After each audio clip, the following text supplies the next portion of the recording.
일단 종목은 전산세무 2급으로 골라주시고 저는 방금 K랩을 방금 받았어요. 그러면 이 회사 등록 버튼을 눌렀을 때 회사가 아무것도 없거든요. 네, 보통 처음 깔면 없겠죠. 이래서 하나씩 이제 등록해서 쓰는 건데 그냥 만들어서 쓰겠습니다.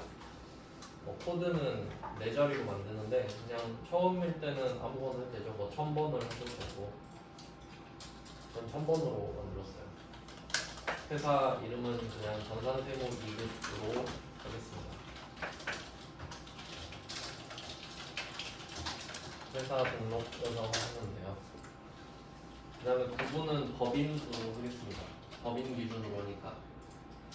그 다음에 사용 여부는 사용을 해야겠죠. 그 다음에 원래는 오른쪽에다가 법인의 정보들을 적어야 되는데 우리는 맨 위에 1번 있죠? 회계 연도 얘만 채울 거예요. 1기 제 1기로 만들게요. 첫 회계 연도입니다. 2023년이죠. 1월 1일이라고 적을게요. 1기 2023년 1월 1일을 적으면 엔터 치면 뒤쪽은 저절로 마무리 되거든요. 이렇게 하고 그럼 등록이 된 거예요. 네, 그럼 회사 등록은 쓰셔도 돼요. 회계연도까지만 딱 쓰고 되겠습니다. 자, 그러면 이 회사 코드 옆에 말풍선 누르면 방금 만들었던 회사를 고를 수 있죠. 등록해놨으니까. 네, 여기서 전산세무 2급으로 들어왔습니다. 더블 클릭해서 들어왔어요. 엔터 치셔도 되고. 네, 이렇게 해서 한번 해보겠습니다. 정표 쪽은 다 할 줄 아시니까 따로 해보시면 되겠고, 부가가치 탭으로 넘어가셔서 부가가치 탭에서 구성명세서 1번, 2번 이렇게 있거든요. 네, 이 부분이 우리가 할 부분인데 일단 저번 시간에 한 거는 여기까지 포함이네요. 여기저기 좀 흩어져 있군요. 여기서 신용카드 매출 점표 등 수령 명세서 이 부분 요거를 했어요. 이론만 다뤘죠. 이 부분을 하도록 하겠습니다. 이게 그 이름 밑에 비슷한 거 하나 있는데 신용카드 매출 점표 등 수령 명세서는 우리가 카드 점표를 받은 거죠. 물건을 샀다는 뜻이고 그 밑에는 발행 금액 집계표가 있는데 발행을 해준 거는 우리가 물건을 판 겁니다. 네, 그 정도 구분하실 수 있죠. 지금은 세액공제를 받을 거기 때문에 물건을 산 이야기를 해야겠죠. 그래서 수령 명세서입니다. 요거는 1번 문제 하나만 해볼게요. 어차피 패턴은 다 똑같거든요. 이 페이지 1번 문제 딱 하나만 해보겠습니다. 일단 연도는 그냥 23년이라고 간주하고요. 2기 예정 신고 기간 7월 9월이라고까지 말도 다 해주네요. 그러면 7월 5월 이렇게 쓰시고 원래는 여기에 그 매입 카와 유형이랑 매입 현과 유형이 저절로 들어오게 되어 있는데 그걸 하지 말라고 돼 있죠. 실제로 문제 세 번째 줄 오른쪽에 보시면 1번 기준으로 매입 매출 점표 입력은 생략함이라고 돼 있는 건 당연한 겁니다. 입력하면 저절로 들어와지니까. 네, 그래서 여기다가 바로 입력을 하라는 거겠죠. 그러면 일단은 바로 적는 게 아니라 되는 거 안 되는 거 구분을 했었죠. 첫 번째 택시요금은 안 됐죠. 그 사업 세금 계산서 발급 불가 업종이니까 1번은 제꼈고 2번은 토너는 입력을 해야 되잖아요. 그러면 월 1만 씁니다. 7월 0731 이렇게 써요. 그 다음에 4개, 구분이 4개가 뜨는데 이때 설명을 좀 해드리면 우리가 써야 되는 거 1번의 현금은 현금 영수증입니다. 현금 영수증을 받았으면 현금을 주면 현금 영수증을 받을 수 있으니까 그러면 지금 1번을 써야겠죠. 그 다음에 밑에 사업이랑 신용 이렇게 있는데 사업 3번의 사업이 법카예요. 법카. 그러니까 우리가 흔히 알고 있는 카와가 여기에 해당이 되거든요. 카드 점포라고 할게요. 그래서 보통은 이렇게 1번이랑 3번만 고르면 돼요. 근데 참고로 이 4번 신용 같은 경우는 그 법인 명의로 된 카드를 쓰면은 저절로 정리가 잘 되는데 좀 급한 상황에서 그 직원 카드를 써야 되는 상황도 있을 수 있죠. 일단 그 직원이 법카가 없어가지고 자기 카드 쓰고 영수증 내고 돈을 좀 돌려받는 그런 식으로 할 수도 있잖아요. 그러니까 신용카드는 그냥 그 법카가 아닌 카드를 말해요. 그래서 나오지는 않겠죠. 그럼 한번 입력해 볼게요. 두 번째 토너는 현금입니다. 1번 현금 골라주시고 공급자는 원래는 여기서 F2번을 누르는 거예요. 거래처 중에 있겠죠? 근데 우리가 지금 거래처가 아무것도 없기 때문에 원래는 F2번으로 골라서 쓰시는 게 맞는데 그냥 적겠습니다. 주 오피스 이렇게 적을게요. 그 다음에 그 사업자 등록번호도 원래 F2번에서 고르면 옛날에 최초에 입력했던 번호가 저절로 뜰 텐데 여기는 없으니까 한번 직접 적겠습니다. 실제로는 안 해도 되죠. 네, 사업자 등록번호도 적었고 그 다음에 카드 회원번호 요거는 카드 회원번호니까 카드를 썼을 때만 적는 겁니다. 그래서 지금은 안 쓰죠. 현금영수증이니까. 현금영수증을 받았는데 카드 번호를 쓸 이유가 없잖아요. 네, 그리고 공급가액은 100% 금액을 써주시면 되고요. 15만 원이요.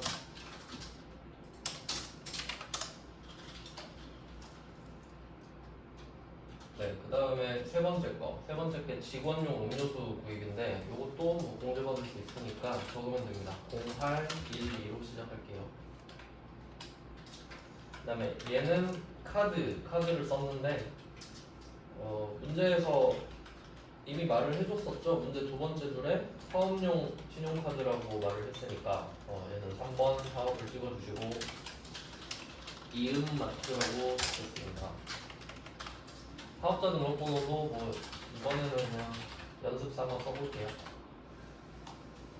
그리고 카드 회원번호는 2번은 써야 되죠. 카드로 산 거니까 그 사용한 카드 번호를 쓰는 거예요. 번호는 일부러 쉽게 준 거죠. 하이픈까지 쭉 써주시면 됩니다.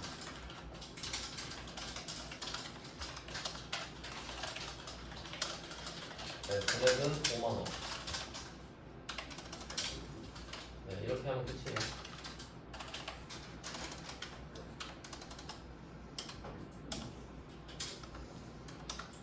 자, 뭐 입력은 되게 간단한데 그럼 1번 문제 보면서 다시 정리할게요. 그럼 이 네 가지 사건이 실제로 우리가 돈을 쓴 거잖아요. 근데 첫 번째 거랑 네 번째 거 거래는 돈을 썼지만 여기에 낸 부가가치세는 못 돌려받죠. 근데 얘네들은 일반전표에 쓰는 겁니다. 그러니까 일반전표는 부가가치세 신고서 쪽에 전혀 영향을 미치지 못하잖아요. 그러니까 여기에다 직접 적어라 라고 하면 일반전표에 들어가야 되는 애들은 적지 말라는 뜻이 되는 거예요. 그 정도 의미까지 알고 계셔야 돼요. 그러니까 첫 번째, 네 번째는 영영 안 적는 게 아니죠. 부가가치세 낸 것만 못 돌려받는 거지 실제로 돈을 쓰긴 썼잖아요. 그러니까 첫 번째 택시로 11만 원을 썼는데 얘는 일반전표에 적어야겠죠. 11만 원을 쓴 건 팩트니까 부가세만 못 돌려받는다는 소리지. 이해되시죠? 그러니까 부가가치세 측면에는 만 원을 냈지만 못 돌려받는다고 재무회계상으로는 이 11만 원이 전체로 비용으로 들어간다 이렇게 해석을 하셔야 돼요. 항상 두 개를 같이 생각하시면 됩니다. 입력은 되게 간단했죠? 네, 이론은 저번 시간에 다 했고요. 이제 다음 주제로 넘어가겠습니다. 네, 그 3페이지로 갈게요. 대손색 공제신고서인데 얘는 이론이 되게 중요하거든요. 이건 일반전표랑 아마 같이 봐야 될 것 같은데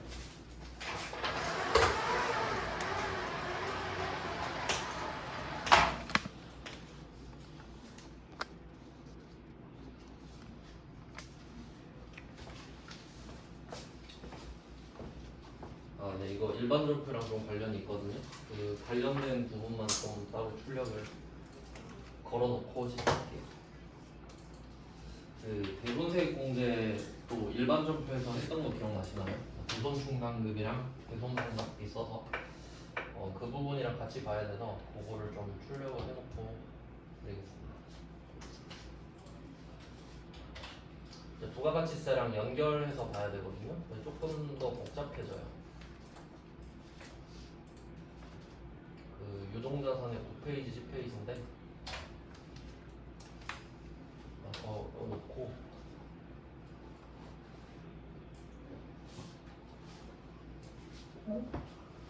한번 보겠습니다. 대손수익 공제신고서.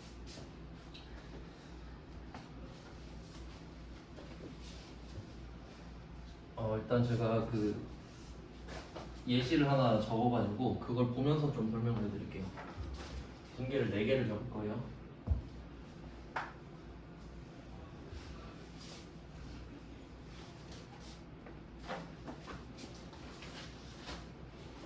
일단 외상 매출부터 시작을 하겠습니다. 보통 우리가 외상 매출하면 외상 매출금으로 해놨다가 그러니까 상대방한테 물건을 보낼 때 외상 매출금이라는 계정 과목으로 회계 처리를 하죠. 그리고 상대방이 물건을 받아서 검수를 하잖아요. 검수가 끝나면 그 금액에 맞는 어음을 보내주는 게 절차예요. 그러니까 외상 매출금 다음에 그게 받으러 음으로 바뀌는 상태가 정상적인 절차인데 그리고 또 이것까지 좀 생각을 해보면 외상 매출금 다음에 어음을 받아서 받으러 음으로 해놓고 그리고 그 은행 찾아갔는데 그 은행원이 이 어음에 줄 돈이 없다. 그럼 부도 맞는 거죠? 그럼 이때 부도 어음과 수표가 돼요. 부도 맞은 거죠? 그래도 우리는 돈을 받으려고 시도를 해봐야 되잖아요. 근데 뭐 이거 가지고 뭐 법원에 갔는데 상대방이 그 개인으로 치면 개인 회생 이런 거 있죠. 파산 나버린 거야. 그러니까 그럼 판사가 얘한테 돈 달라 그러면 이제 자살할지도 모르니까 그냥 돈 받지 마 이런 식으로 할 수 있죠. 일부만 받으라고 하거나 그럼 그때 대손이 되는 거죠. 그러니까 원래 순서는 이렇게 되는 거죠. 이게 정상적인 절차예요. 일단 이건 알고 계셔야 되죠. 부도까지 맞은 다음에 대손을 확인하는 절차까지 걸쳐야 됩니다. 원래는 그렇습니다. 근데 지금은 그냥 편의상 외상매출금으로 보여드릴게요. 네, 원래 절차는 이런데 일단 이걸 이해를 하셔야 되니까 금액은 그냥 소액으로 100만원 하겠습니다. 별돈 매출 100만원. 여기에 부가세 예수금이 붙죠.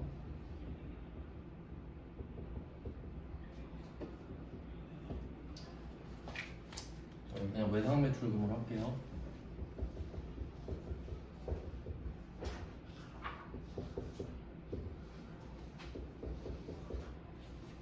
자, 이런 식으로 시작을 해보겠습니다.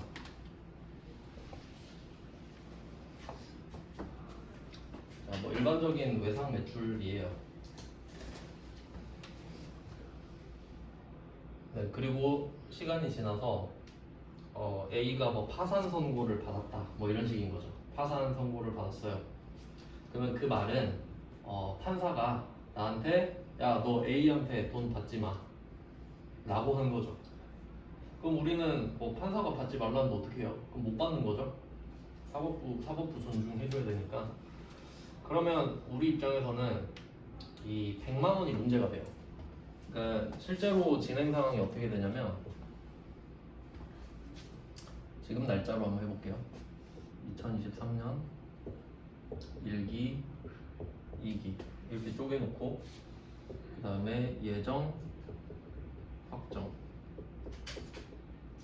지금 1기니까 1기 가지고만 해볼게요. 그럼 지금 오늘 물건을 팔았다고 할게요. 그럼 1월 9일이면 1기 예정이죠. 이때 매출을 한 거예요. 근데 돈을 1기 확정 때, 그러니까 4, 5, 6 중에 받는다고 해볼게요. 이때 외상대금을 받기로 한 거죠. 자, 이렇게 된 거예요. 상황 이해되셨죠? 그러니까 매출은 1, 2, 3월 중에 했고 이 매출에 대한 돈은 4, 5, 6 중에 받기로 한 거예요. 근데 법인은 부가가치세 신고를 3개월마다 해야 되잖아요. 그럼 이때 이 일기 예정 신고를 할 때, 이때 이 매출이 총 110만 원이잖아요. 이때 20만 원을 같이 신고하죠. 여기서 중요한 거는 우린 돈을 못 받았어요 지금. 110만 원을 못 받은 상태란 말이에요. 근데 발생주의죠. 부가가치세도 발생주의 비슷하게 쓰거든요. 그럼 이때 국세청에 신고를 해요. 나 100만 원어치 팔았다. 부가세 10만 원 내야 된다. 그럼 10만 원 빨리 내. 저 돈 없는데요. 그래도 내. 일단 내고 네가 이때 돈을 받아서 10만 원 너 가지면 되잖아. 이런 식이에요. 그러니까 결론은 우리는 이때 부가세 10만 원을 낸다는 소리지. 마이너스 10만 원이 된다는 소리예요. 돈 없는데. 돈이 없어도 내야 됩니다. 그러니까 우리는 일단 10만 원을 내놓고 이때 110만 원을 받으면 110만 원 내가 다 가지면 되는 거예요. 맞죠? 그렇게 생각을 해야 되거든요. 그럼 나는 당연히 이 돈을 받을 거라고 생각하고 10만 원을 낸 거죠. 그러니까 이 10만 원을 냈을 거 아니에요. 그래서 이게 결과적으로 마이너스 10만 원이에요. 근데 이때 외상대금 회수는 무슨 파산 선고 받은 거죠. 그럼 이게 곧 대손이 되는 거잖아요. 법원에서 야 너 돈 받지마. 이 돈을 못 받겠구나. 그러면 이 결과를 가지고 국세청에 가서 말을 해요. 내가 저번에 그 10만 원 낸 거 달라고. 그걸 내가 110만 원을 받으면 낼 거였는데 못 받게 됐다. 그럼 증거까지 보여주는 거죠. 판결문 딱 보여주는 거야. 진짜 그러네? 그럼 국세청 입장에서는 10만 원을 토해내야 되죠. 그러니까 10만 원을 달라고 하겠죠. 그래서 이때 내용을 살펴보면은 110만 원을 못 받게 됐잖아요. 그러니까 이게 대손금이에요. 110만 원을 A한테 못 받게 됐으니까 이걸 대손금이라고 합니다. 근데 국세청 입장에서는 10만 원만 책임이 있죠. 10만 원만. 100만 원은 지가 책임질 이유가 없잖아요. 100만 원은 받은 적이 없으니까. 그러면 이때 110만 원이 대손금이고 이 중에 부가가치세에 해당하는 게 대손세액이에요. 대손 부가가치세액. 그럼 그걸 돌려달라고 한 거죠. 그럼 대손세액을 환급해달라고 하겠지.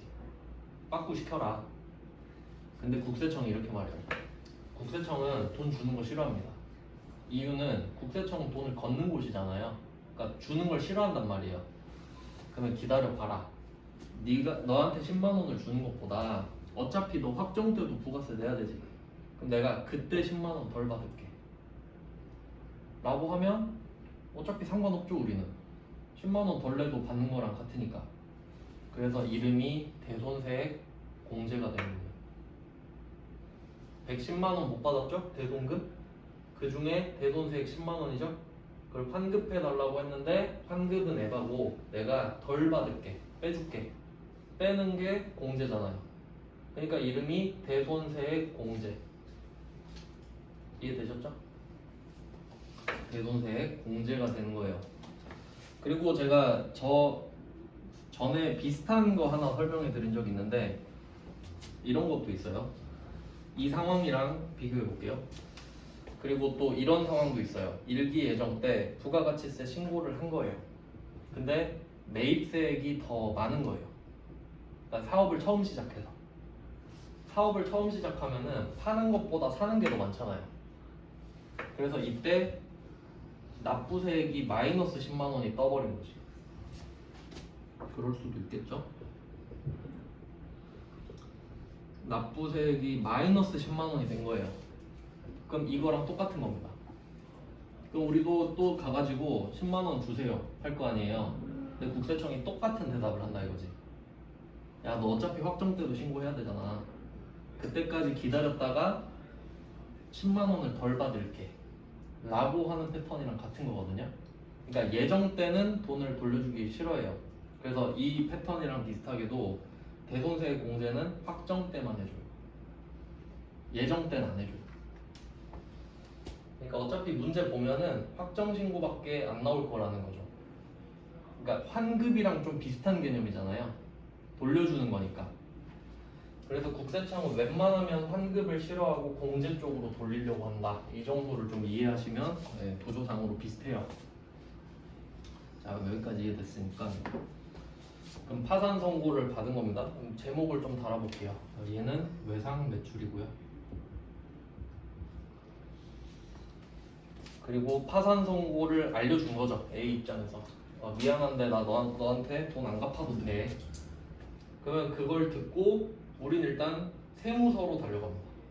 10만 원 달라고 해야지 일단. 그럼 확답을 듣겠죠. 근데 이때 그 돈을 내는 걸 생각해 보면 우리가 물건을 팔 때마다 예수금을 대변에 쌓잖아요. 그리고 원래는 예수금이 차변으로 가면서 현금이 나가는 거예요. 그러니까 그렇다고 치고 그건 원래 하는 거니까 그거는 계속 하고 있어서 20만 원은 냈다고 치는 거고요. 그 다음에 두 번째가 대손세액 공제입니다.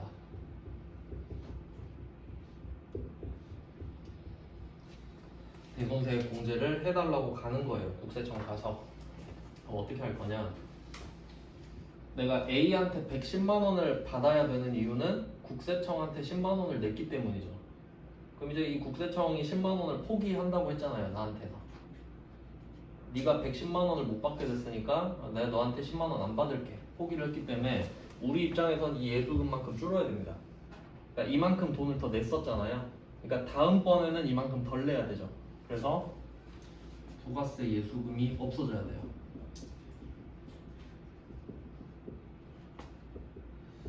그럼 이 부가세 예수금이 저번에 낸 만큼 이번엔 덜 내게 된다라는 뜻이죠. 그래서 얘는 매출세액이 10만 원이 줄어드는 거잖아요. 근데 또 다른 회계 처리를 할 수도 있는데 여기다가 부가세 대급금을 써도 돼요. 그러니까 매출세액 10만 원 줄이는 거랑 매입세액 10만 원을 만들어주는 거랑 같잖아요. 결과적으로. 그러니까 이쪽에 부가세 예수금을 써도 되고 부가세 대급금을 써도 돼요. 이해되시죠? 왜냐면 문제에서 그 바꿔서 낼 때가 있거든요. 이따가 보여드릴 건데. 그러면 이때 부가세 예수금이 없어지면 원래는 돈을 받아야 되는데 이때 외상매출금을 줄입니다. 외상매출금 A한테 받아야 되는 외상매출금이 줄어드는 거예요.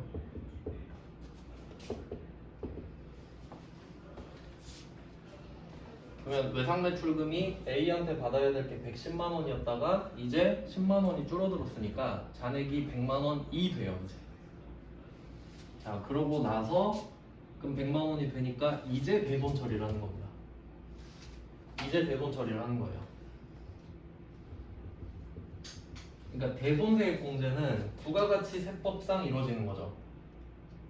나 110만 원 못 받으니까 10만 원 내놓으세요 라고 쇼부를 짓는 거예요. 국세청 세무서 가서. 그러면 이제 쇼부 봤으니까 100만 원 못 받은 건 내 잘못이잖아요. 그럼 그 100만 원만 회계 처리하는 게 대손 처리인 거지. 그러니까 얘는 회계상입니다. 네, 그러면 외상매출금 100만 원을 다 털어주면 돼요. 이렇게 하면 우리 장부에서 A에 대한 외상매출금 110만 원이 다 날라가죠. 그럼 차별은 뭐냐? 이 부분이 전산회계 1급 때 배웠던 거예요. 외상매출금에 대해서 대손충당금 얼마나 충전을 해놨었나요? 일단 있는 것부터 갖다 써야 되니까 그래서 뭐 회계 처리는 대손충당금이 얼마 있는지 모르지만 있다면 일단 갖다 쓰고 외상매출금 전용이요. 네, 이 외상매출금에 대한 대손충당금이 충분하다면 여기서 100만 원 쓰면 끝나고요. 근데 부족하면 거의 부족했죠. 항상 문제 보면은 그때는 800번 대손 삼각비.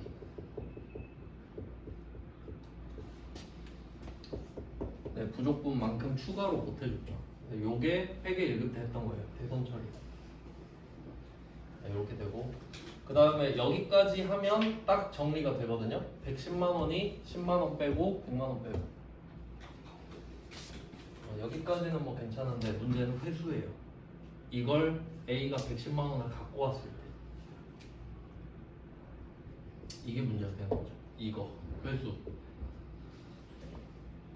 이게 문제 내기 좋습니다. 그럼 다 끝냈는데 우리는 지금 장부상으로 110만 원을 다 없앴는데 갑자기 A가 110만 원을 갖고 온 거예요. 여기서 중요한 거는 A는 110만 원을 갖고 옵니다. 100만 원이 아니에요. 이거 이해되죠? 왜냐면 우리가 처음에 물건 팔 때 야 너 부가세 내야 되니까 110만 원 갖고 와 라고 했죠. 그럼 당연히 110만 원 갖고 오지. 그럼 이때 뭐 현금으로 110만 원을 받았다고 합시다. 요거까지는 안 어렵죠. 자, 근데 이 광경을 국세청 직원이 봤다 라고 생각을 하면 국세청 직원이 뭐라고 하겠어요? 처음에 10만 원 냈을 때 그건 당연한 거였죠. 근데 내가 A한테 돈을 못 받게 됐다, A 파산 났다, 판결문 보여주면서 빨리 10만 원 주세요 라고 난리를 쳤었죠. 그래서 국세청 직원은 아씨 네 알겠어요 하고 어쩔 수 없이 줬단 말이에요. 10만 원을 덜 받은 거죠 정확히는. 근데 얘가 110만 원을 받는 모습을 목격한 거야 A한테. 그럼 와서 야 이 10만 원 내 거 아니야? 라고 하겠죠. 그럼 우린 이 110만 원 중에 10만 원을 토해내야죠. 그래서 이때 이 110만 원을 회수하는 순간 부가세 예수금이 생깁니다. 다시 부활하는 거예요 부가세 예수금이.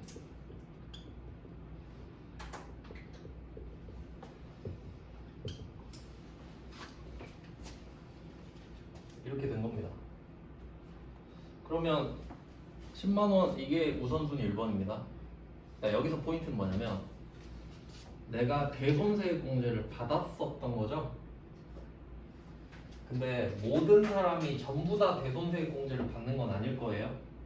왜냐면 이 제도를 모르는 사람도 있을 거 아니에요. 그냥 바보처럼 아유 못 받았네 내 잘못이지 뭐 하고 110만 원을 대손 처리하는 사람도 있겠죠. 그럼 그 사람들은 10만 원을 손해본 사람들이죠. 대손세액공제를 안 받을 수도 있잖아요. 그러면 만약에 내가 이 두 번째인 대손세액공제를 받는 이슈가 없었다라고 하면 이때 외상매출금 110만 원을 내가 커버했겠죠. 내가 다 껴안았을 거 아니에요 110만 원을. 근데 110만 원을 받았다 그러면은 110만 원 다 내 거지. 근데 세액공제를 받았던 사람들은 10만 원을 돌려받았었잖아요. 그럼 다시 돌려줘야지. 그러니까 세액공제를 받았냐 안 받았냐 여부가 되게 중요해지는 거예요. 그래서 이 부가세 예수금은 언제 나오냐 하면 세액공제를 받았었으면.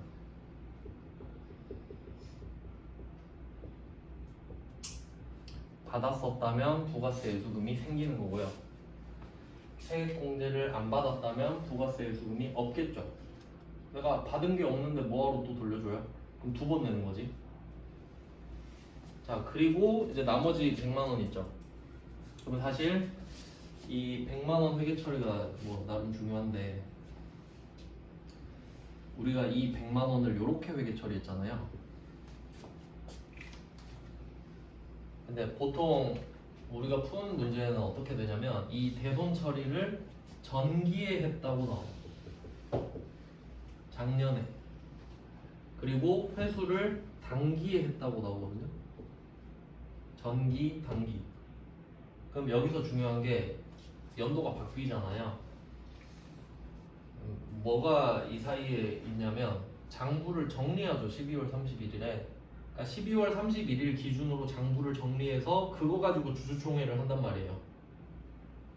그러니까 이미 끝나버렸단 거지. 해가 바뀌었단 소리는. 그러면 전기 기준으로 끝냈는데 얘가 돈을 갖고 왔다고 해서 이때 전기에 돈을 못 받았다고 한 걸 고쳐주진 않는다라는 거거든요. 이미 끝났으니까. 그래서 이때 전기와 단기는 아무 상관이 없어졌기 때문에 이때 회계 처리는 단기에 회수했을 때 중요하지 않아요. 그땐 그때고 지금은 지금이니까. 그래서 이 회계 처리를 고려하진 않습니다. 근데 100만 원이란 건 고려해야지. 그럼 어떻게 하기로 했냐? 이 작년에 했을 때 회계 처리 있죠. 그러니까 충당금이 얼마고 대손상각비가 얼마든 간에 전기에 대손 처리한 걸 단기에 회수하면 그 액수만 맞춰서 여기서 100만 원이죠. 그 100만 원을 대손 충당금으로 다시 복구시켜요. 그냥 그렇게 하기로 정해놨어요. 그러니까 회계 처리는 쉽죠. 그래서 대손 충당금을 안 쓴 것처럼 다시 충전을 시키는 거예요.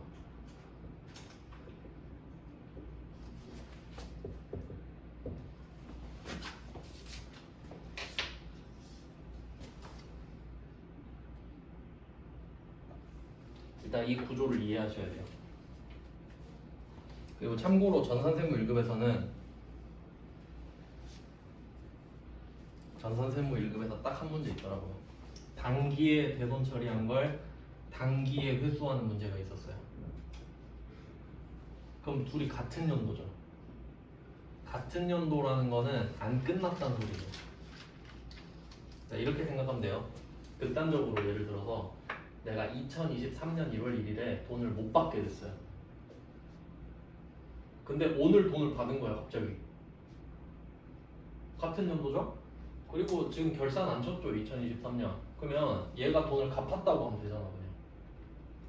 1월 1일에 못 받았다고 한 걸 그냥 없애버리면 되잖아요. 그냥 얘는 돈 갚으니까. 그러면 이때 했던 회계 처리 있죠. 그러니까 만약에 대손 충당금 70만 원에 대손 상각비 30만 원으로 회계 처리를 했던 거예요. 그러면 그걸 그대로 써줘요. 그대로. 그러면 최초에 했던 회계 처리가 없어지잖아요. 그럼 결과적으로 12월 31일엔 아무도 몰라. 얘가 돈을 안 갚았다가 갚은 건지를. 이해되시나요? 그러면 대손은 돈을 못 받게 되는 상황 자체를 말하는데 그걸 좀 세분을 시키면 일단 9페이지에 52번, 53번, 54번, 55번 네 문제 있죠. 이게 대손 추정입니다. 52부터 55까지 묶어가지고 대손 추정이라고 하겠습니다. 대손 추정은 12월 31일에 하는 건데 내년에 얼마나 못 받게 될지 정리하는 거죠. 이따가 한 번 더 그 정리해서 보여드릴 건데 지금 일단 이게 중요한 게 아니니까 이렇게 하고 넘어갈게요. 그 다음에 56번부터는 56, 57, 58, 59, 60, 그 다음에 61번 문제 많이 넣어놨네. 62번까지 62번까지가 대손 처리입니다.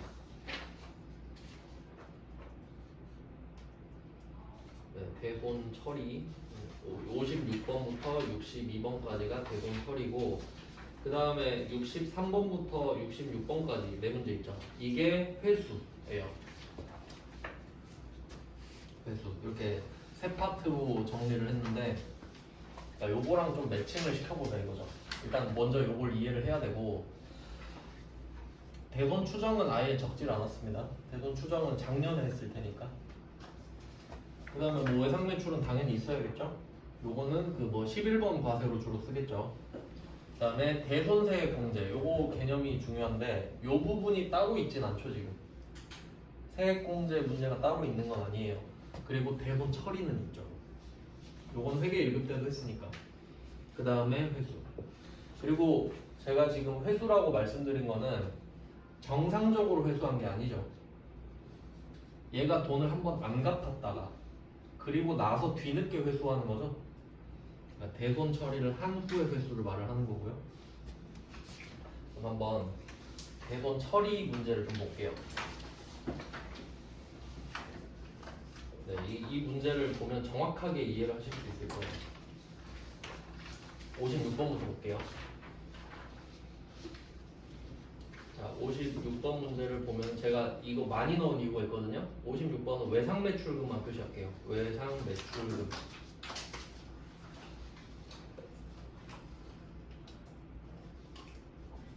그리고 두 번째 줄에 대손 처리 있죠? 그러니까 외상 매출금을 대손 처리를 했다. 그럼 뭐 그냥 방금 그 상황이잖아요. 근데 그 뒤에 보면은 부가가치세는 고려하지 않는다 그러죠. 그 무슨 말인지 생각해 볼게요. 외상 매출금 300만 원이 부가세 불포함이 돼 있죠. 그러면 부가세가 30이 원래 따로 더 들어가죠. 근데 고려하지 말래. 그럼 느낌이 뭐냐면 이미 했다. 부가가치세는 내가 이미 빼놨으니까 부가세 빼고 300만 원만 대손 처리해라 이런 느낌인 거예요. 그러니까 세액공제는 내가 했어 이런 느낌이라고 보시면 돼요. 알겠죠? 그러니까 왜냐면 안 그랬으면 부가세 불포함 금액이 나올 이유가 없잖아요. 그러니까 내가 세액공제를 모르면 330만 원을 대손 처리해야 되죠. 근데 그 얘기를 안 하잖아. 그러니까 상황을 그렇게 이해를 하시면 됩니다. 어쨌든 하지 말랬으니까 안 하는 건데 왜 안 하는지를 알려드린 거고, 그 다음에 57번 제품을 판매하고 받은 약속어, 이게 받으러움이죠. 제품 팔고 약속어음을 받았을 때 쓰는 게 받으러움 개정 과목이니까요. 네, 그리고 뭐 대손이 확정됐다. 대손 확정이 돼서 대손 처리를 하는 거거든요. 그러니까 대손 확정이랑 대손 처리는 같은 말이에요. 확정이 됐으니까 대손 처리를 하는 겁니다. 자, 그리고 여기서는 부가세 이야기를 하고 있진 않거든요. 근데 대손세액공제는 고려하지 아니한다라고 돼 있죠. 같은 말이죠. 그럼 이 말도 했나 보지 따로 30만 원은 지가 세액공제를 했나 보지. 그 정도로 해석할게요. 그 다음에 58번. 58번에 미수금입니다. 미수금. 네, 요건 조금 아쉬운 게 미수금이라고 대놓고 알려주는 것보다는 아까처럼 뭐 이렇게 할 수 있잖아요. 비품을 판매하고 받은 약속어음 이 정도로 해도 좋잖아요. 근데 그냥 미수금이라고 답을 알려줘 버렸죠. 회계 1급이라 그런지 모르겠는데, 그럼 미수금은 대손 처리를 했대요. 부가세를 고려하지 말래요. 지금 다 똑같은 패턴이죠. 네, 그리고 이따가 자세히 설명드릴 건데 이 미수금 있잖아요. 미수금은 매출채권 아니죠. 그래서 대손상각비가 아니라 기타의 대손상각비가 나온다도 포인트인데 그건 이따 할게요. 지금 부가세만 이야기하는 거니까. 그 다음에 59번은 단기대여금입니다. 그러니까 지금 금전채권 다 넣어놨습니다. 네, 혹시 그냥 그럴까봐 아예 다 넣은 거예요. 60번은 어때요? 장기대여금이죠. 5개. 이거 이외에는 없어요. 대손 처리할 수 있는 게. 그러니까 대손 처리할 수 있는 거는 금전채권이거든요. 그러니까 내가 돈을 받을 수 있는 권리가 생긴다는 말은 곧 그 돈을 못 받을 수도 있다는 말이죠. 그게 5개밖에 없는 거예요. 일단 시험에 나온 거는. 자, 근데 59랑 60은 둘 다 대여금인데 얘는 부가가치세 이야기를 아예 안 하죠. 왜 그런지 생각해 볼게요. 돈을 빌리고 빌려주는 건 금융이라고 알려드렸는데 금융은 면세입니다. 부가가치세가 없죠. 내가 2천만 원 빌려줄 테니까 부가세까지 2,200 내놔 이러진 않죠. 그러니까 이야기를 안 하지. 네, 이것까지 알고 계시면 좋겠죠? 심심해서 말을 했다가 안 했다 하는 게 아니라 이유가 있다는 거죠. 자, 그럼 여기까지가 대손 처리인데 일반적으로. 근데 61번도 대손 처리거든요. 근데 세무 1급이죠. 이거 참고만 하시면 되는데 이때 외상매출금 726만 원이라고 되어 있고요. 그리고 이 문제에서 대손과 관련된 회계 처리를 해라 이렇게 있죠. 대손과 관련된 회계 처리를 해라가 대손 처리를 하라죠. 근데 여긴 어때요? 대손세 공제액을 포함하라 그랬죠. 이게 중요한 겁니다. 그러니까 이 문제는 대손세 공제랑 대손 처리를 같이 하라고 지금 이 한 문제에서. 그래서 세무 1급이에요. 그러니까 이 이야기를 하는 게 정상이잖아요. 근데 세무 2급에서는 그냥 물어보질 않는다라고 생각하시면 된다고. 아예 없는 게 아니라 원래 하는데 니들이 그런 걸 알겠니? 그냥 내가 할게 이런 느낌이에요. 그 다음에 62번. 자, 62번도 보시면 받으러은 대손 확정이죠. 그럼 부가가치세 대손세 공제 이게 대손세액이잖아요. 이걸 부가세 대급금 계정으로 처리하라 그러죠. 원래 부가세 예수금을 없애는 거라 했잖아요. 근데 여기에 부가세 대급금을 넣어라 이 말이 세액공제 해라 이 말이죠. 세액공제 관련된 회계 처리를 하는 소리죠. 그러니까 61번이랑 62번 이 두 문제는 둘 다 세무 1급이잖아요. 얘는 대손세액 공제 받고 나서 회계 처리랑 대손 처리를 같이 하라는 소리입니다. 이해되셨죠? 그래서 참고하시라고 같이 넣었어요. 일단 여기까지 해놓고 좀 쉬다가 계속 보겠습니다.